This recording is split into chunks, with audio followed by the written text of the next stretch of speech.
Assalamualaikum warahmatullahi ta'ala wabarakatuh. Nah, dalam video kali ini kita akan meneruskan video pembelajaran sebelumnya, yaitu terkait dengan materi pendidikan Pancasila kelas 10 SMA, SMK, MA sederajat.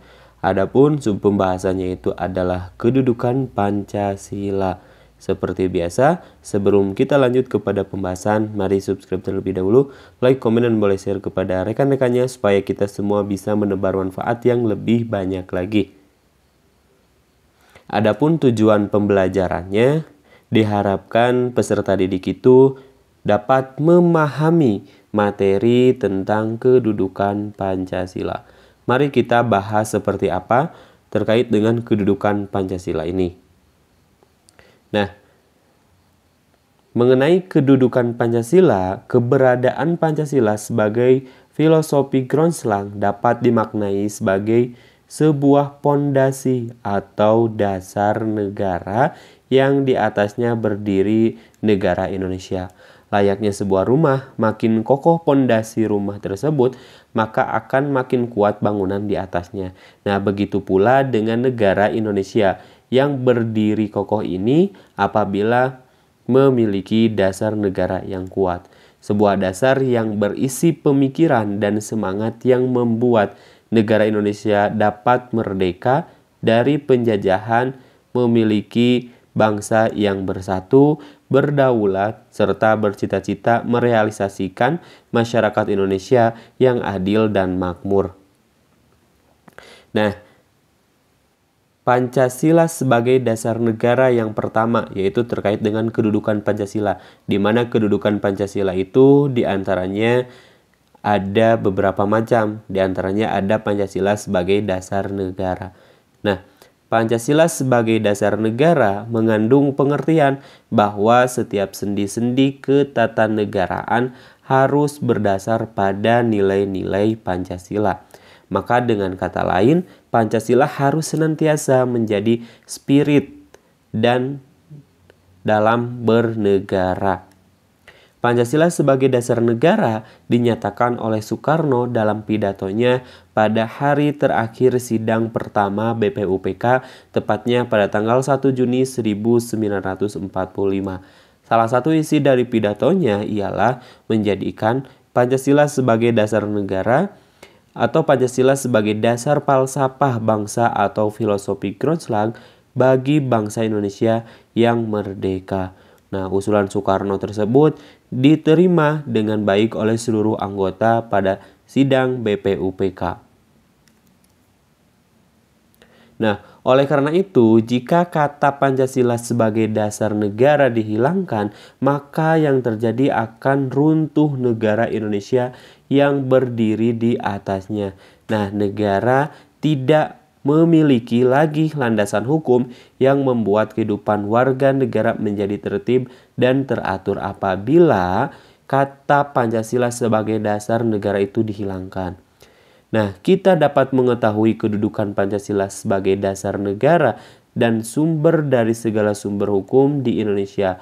Kedudukan Pancasila sebagai sumber dari segala sumber hukum berimplikasi bahwa seluruh peraturan perundang-undangan di Indonesia tidak boleh bertentangan dengan Pancasila.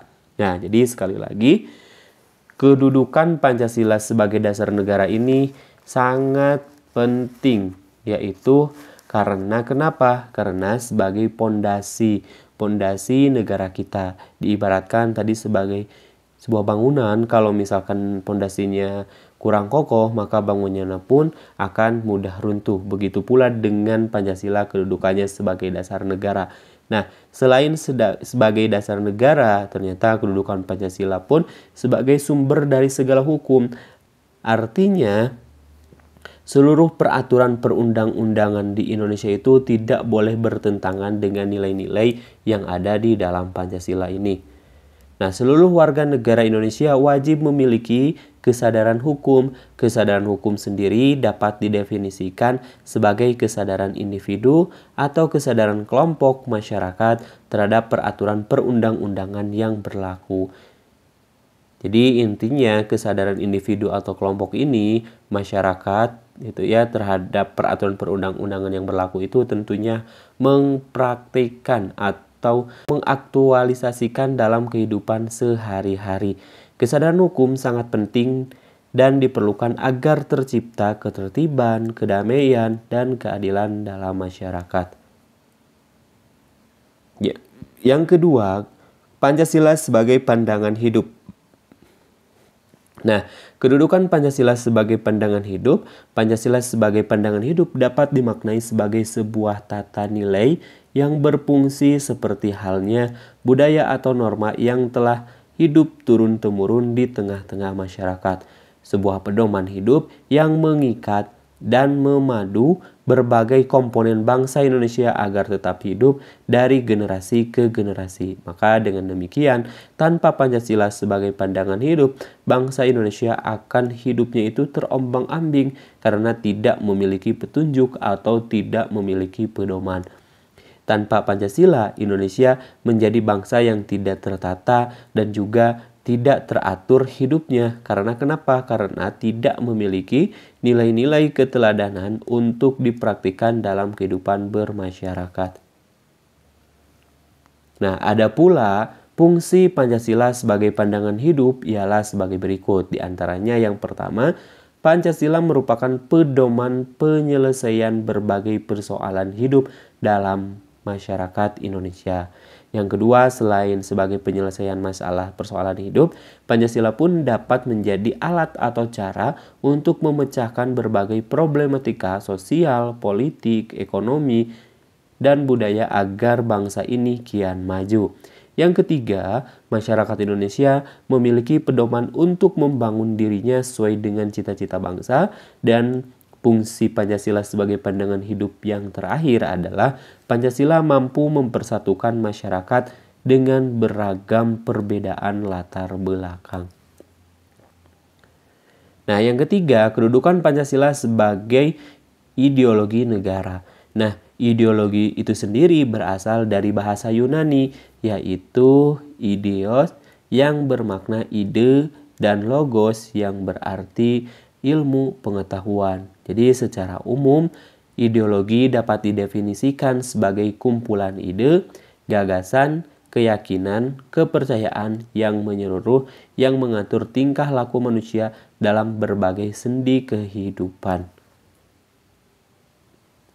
Nah, Pancasila sebagai ideologi negara tentunya dapat diartikan sebagai seperangkat pemikiran yang berasal dari pengalaman hidup bangsa Indonesia yang diyakini kebenarannya lantaran mampu menjaga kehidupan bangsa.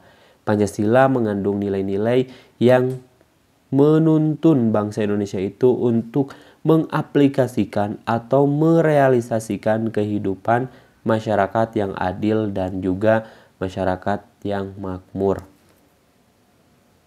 Terima kasih, semoga bermanfaat. Sampai jumpa di video berikutnya. Kami akhiri. Assalamualaikum warahmatullahi wabarakatuh.